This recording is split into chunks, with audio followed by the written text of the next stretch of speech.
Bismillahirrahmanirrahim.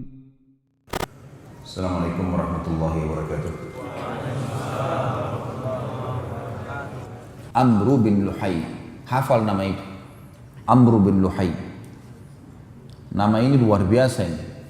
Karena baginda Nabi SAW mengatakan, aku diperlihatkan Amru bin Luhai di neraka. Isi perutnya keluar sambil dia memegangnya. Karena dialah orang yang pertama mengganti ajaran Ibrahim alaihissalam. Di Mekah teman-teman, setelah Ibrahim alaihissalam meninggal, Ismail alaihissalam meninggal, tetap manusia dalam keadaan tentram. Di Mekah teman-teman, suku Jurhum ini teman-teman, rupanya dengan adanya musim haji mendapat keuntungan yang banyak. Karena mereka dagang makanan, dagang minuman, seperti sekarang. Sampai orang-orang sampai sekarang mengatakan, kalau orang pakar ekonomi Islam mengatakan tempat yang paling menguntungkan seluruhnya itu kalau bisnis di Mekah dan Madinah. Setiap saat ada haji, tiap tahun datang dan jutaan orang pasti belanja lagi. Yang jelas ada satu suku Arab yang lain namanya Khuza'ah. Suku Khuza'ah teman-teman ini suku yang cemburu dengan Jurhum. Dan hidupnya Khuza'ah ini suka berperang. Maka mereka mau datang dan menyerang Mekah supaya bisa merebut Mekah ini dari Jurhum. Mereka datang dengan pasukan besar, Jurhum tahu, mereka juga persiapkan, ringkas cerita terjadi peperangan. Setelah beberapa hari peperangan teman-teman sekalian, dengan hikmah Allah, suku Khuza'ah menang. Maka ada beberapa pimpinan Jurhum, tapi tidak disebutkan namanya, yang akhirnya mengambil inisiatif sebelum pintu gerbang benteng mereka ditembus, maka mereka menimbun sumur Zam-Zam. Dan mereka sepakat untuk tidak ada yang berbicara kalau pasukan Khuza'ah berhasil masuk. Nggak ada yang tunjukkan di mana air Zam-Zam itu. Masuklah mereka dan berhasil memenangkan peperangan teman-teman sekalian, dan memimpin Khuza'ah di Mekah itu ahli sejarah mengatakan antara 300 sampai 500 tahun, tapi tidak ada air. Ringkas cerita ada satu orang namanya Amru bin Luhai ini memimpin. Orangnya sebenarnya Amru bin Luhai ini pemimpin yang sangat disegani.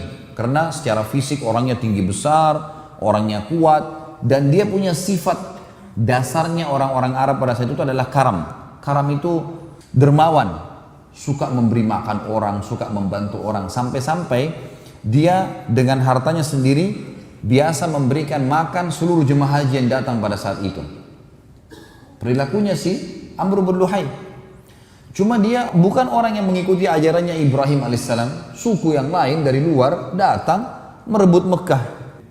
Dia nggak ngerti nih ajaran Ibrahim alaihissalam. Dia cuma tahu nih jemaah haji, orang datang ya begitulah.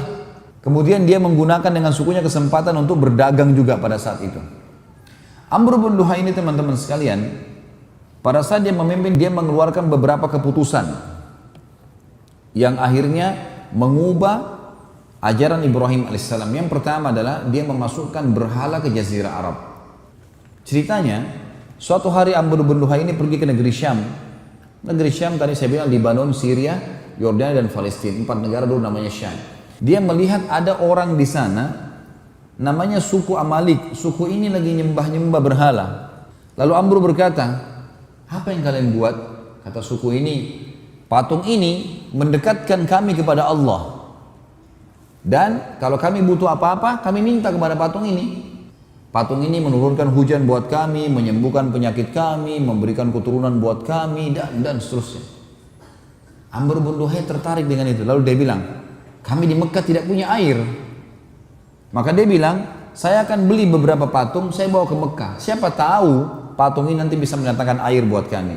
Maka dia pun akhirnya membeli patung. Dan patung yang pertama dia masukkan ke Mekah namanya Hubal. Patung ini dibawa sama dia, kemudian patung tersebut diletakkan di pintu gerbang Mekah. Lalu dia memerintahkan seluruh masyarakat Mekah pada saat itu untuk meminta agar semuanya tiap hari datang minta kepada patung agar Mekah mendapatkan sumber air.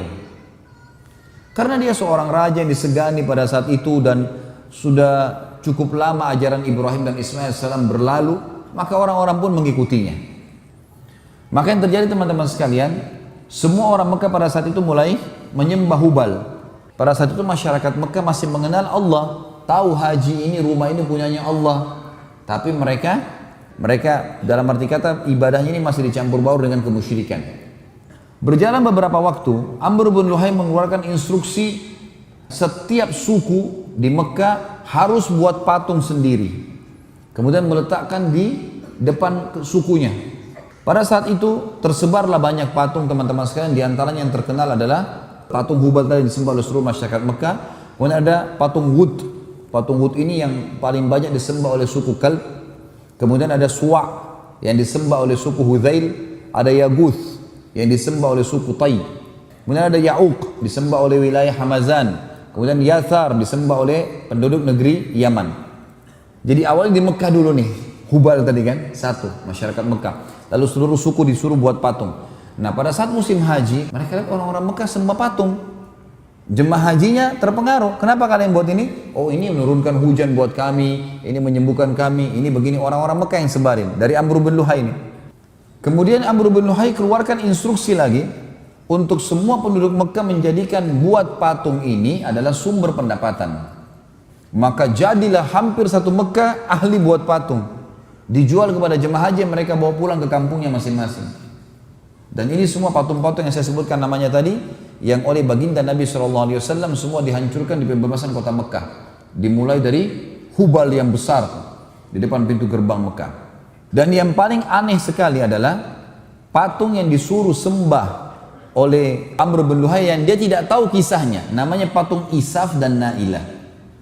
Isaf teman-teman nama seorang laki-laki dari Yaman. Nailah nama seorang perempuan dari Yaman. Kisahnya dalam sebuah riwayat Bukhari disebutkan dua orang ini saling mencintai, kemudian mereka mau menikah. Tapi ternyata waktu si Isaf melamar Nailah, ayahnya Nailah nggak setuju. Apa yang mereka lakukan? Zaman dulu orang kalau mau ketemu janjiannya di musim haji. Ketemu di musim haji. Di musim haji masyarakat banyak, tidak semua orang tahu. Keduanya pada saat sedang berada di depan Ka'bah dan orang-orang semua sudah istirahat malam hari, tiba-tiba berzina. Dan waktu keduanya berzina depan Ka'bah, Allah kutuk menjadi patung. Ini terjadi waktu suku Jurhum masih berkuasa, belum masuk Khuza'ah. Apa yang terjadi teman-teman? Suku Jurhum meletakkan Isaf di Gunung Safa dan meletakkan Nailah di Gunung Marwah agar jadi pelajaran. Setiap orang sa'i, nih lihat nih, buat dosa di depan Ka'bah, ini hasilnya. Waktu Amr bin Luhai masuk, dia nggak ngerti nih, ini patung apa ini? Dikira memang orang Mekah sembah patung gitu. Lalu dia menyuruh patung Isaf dan Nailah dipindahkan dekat Ka'bah dan disuruh sembah. Jadi disuruh sembah apa?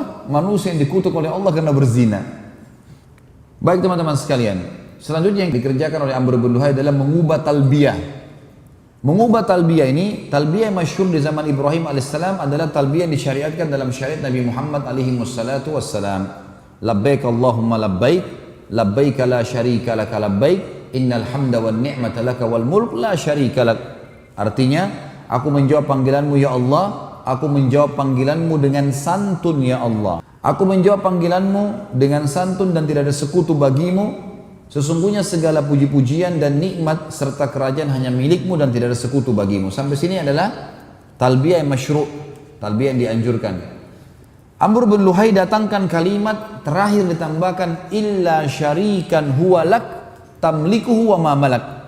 Kecuali sekutu yang kau miliki dan kau kuasai. Ini kalimat syirik. Nggak boleh, artinya berarti Allah punya sekutu. Sementara Allah mengatakan la syarika lak. Tidak ada sekutu baginya.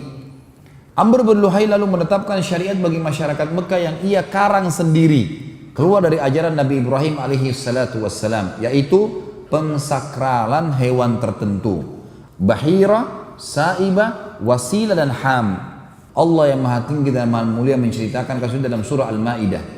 Saya bacakan ayatnya surah Al-Ma'idah, surah nomor 5 ayat 103. Ini Allah ceritakan tentang pensyariatnya Amr bin Luhai di Mekah nih. A'udzu billahi minasyaitonir rajim. Ma ja'alallahu min bahiratin wala sa'ibatin wala wasilatin wala hamin walakinnal ladzina kafaru yaftaruna 'ala Allahil kadzib wa aktsaruhum la ya'qilun.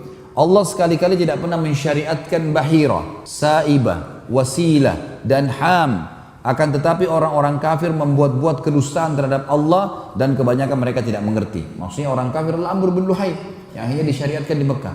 Apa itu hewan-hewan teman-teman? Bahira adalah unta betina yang telah beranak 5 kali. Jadi kalau ada unta betina melahirkan sampai 5 kali dan anak kelimanya jantan. Lalu unta betina itu dibelah kupingnya, dilepaskan, tidak boleh tunggangi dan tidak boleh lagi diambil air susunya. Ngarang-ngarang. Nggak ada hubungannya sama sekali. Unta melahirkan 5 anak, anak kelimanya jantan, apa hubungannya gitu? Kupingnya dipotong, tidak boleh lagi diganggu gugat. Itu namanya bahira. Allah mengatakan Allah tidak pernah sekali-kali mensyariatkan bahira.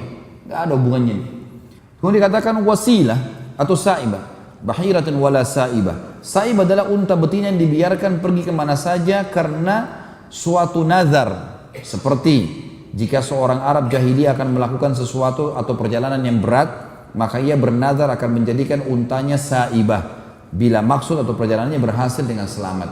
Jadi saibah itu orang beli unta nih, orang jahiliyah beli unta, lalu dia bilang, kalau saya berhasil nanti dalam perjalanan saya atau menikah dengan fulana atau saya berhasil usaha saya, ini nanti saya jadikan saibah. Saibah adalah unta yang dibiarin saja, enggak diganggu gugat. Kayak kalau kita diwakafin atau apa, pokoknya begitu. Tapi masalahnya unta saibah nggak boleh ada yang sentuh, dibiarin aja, nggak boleh tunggangi, nggak boleh ambil susunya, nggak boleh sembeli dan seterusnya. Yang ketiga wasilah. Wasilah ini seekor domba betina melahirkan anak kembar yang terdiri dari jantan dan betina. Jadi domba betina punya anak kembar, jantan dan betina. Maka yang jantan disebut wasilah, tidak disembeli dan diserahkan kepada berhala. Ini suci. Yang terakhir ham. Ham adalah unta jantan yang tidak boleh diganggu gugat lagi karena berhasil membuntingkan unta betina 10 kali. Aneh betul ini syariatnya. Tapi begitulah syariat dia. Begitulah syariat dia yang memang dia syariatkan ke masyarakat Mekah supaya orang-orang Mekah mau mengerjakannya, dan itu dijalankan oleh mereka. Allahu a'lam. Wassalamualaikum warahmatullahi wabarakatuh.